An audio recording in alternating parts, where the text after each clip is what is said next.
Alright,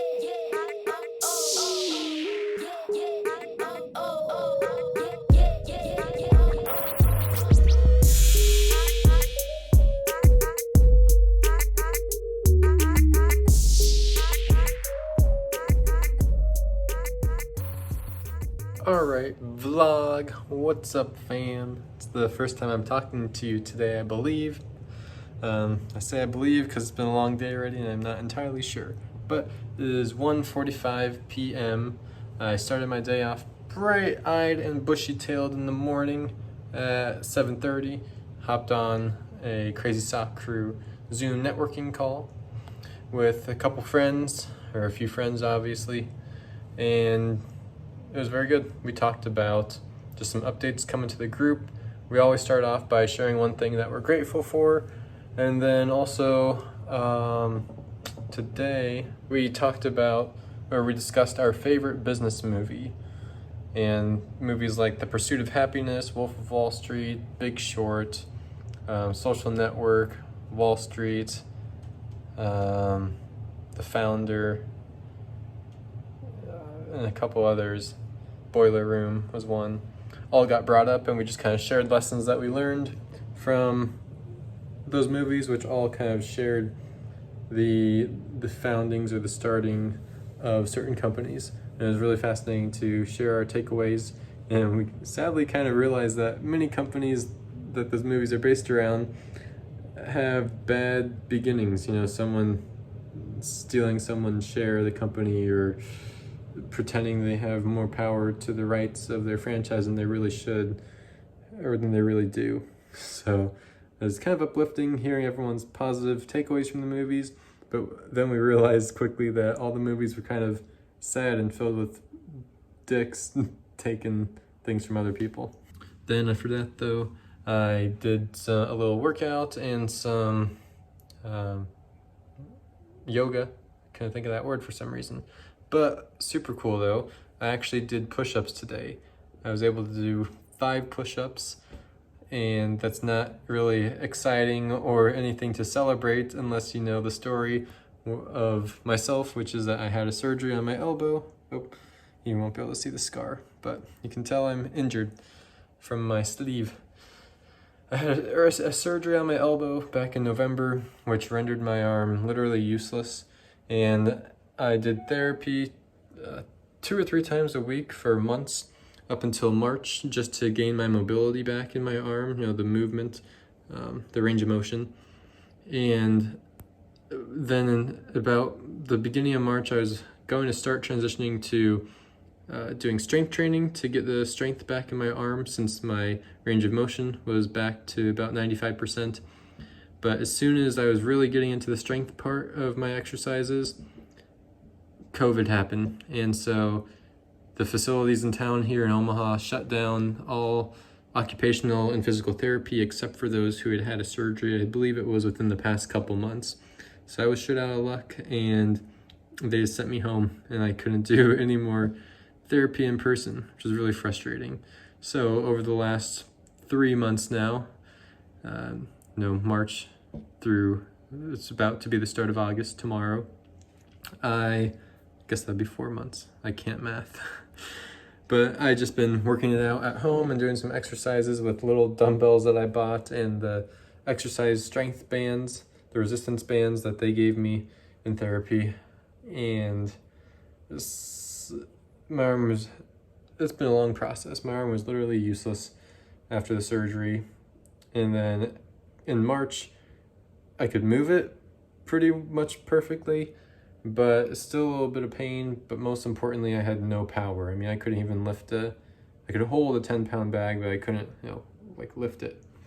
So it's been a long journey, and today I finally did push-ups for the first time in a very long time, and that was exciting. But since then, I've been cooking, eating, checking some emails, posting a couple things on social media. And one of the emails I had to respond to was a client who had an issue with the payments. We had just set up a new bank account for him and his significant other's dental policies, but it drafted 3 months, and so I called in to figure out why for them, And it turns out that when we originally got them signed up with the policy, they hadn't noticed this, but it only drafted for her policy one time instead of the 3 or 4 drafts that it was supposed to have drafted total. So that's why it drafted a quarterly premium right when we set up the new bank account, because her policy was behind. So I had to let him know that. And then a really confusing and difficult situation is another one of my clients just got back in the United States from Germany, and so she needs health insurance. She's my age, actually. She's 3 months younger than me. And we were seeing, just because of the coronavirus and her situation, we applied her for Medicaid because she needed some help on some past bills that she had accumulated when she came back into the States. And she got her letter back from Medicaid saying that she was denied as of 4/1/2020, which causes so many problems, guys, because first off, she doesn't get Medicaid, so then we had to look elsewhere, which is fine. Based on her income, she qualifies for a very Affordable Care Act plan, but it's not open enrollment for those plans. So the only way she can enroll in an Affordable Care Act plan right now is by a special enrollment, aka one being getting declined for Medicaid.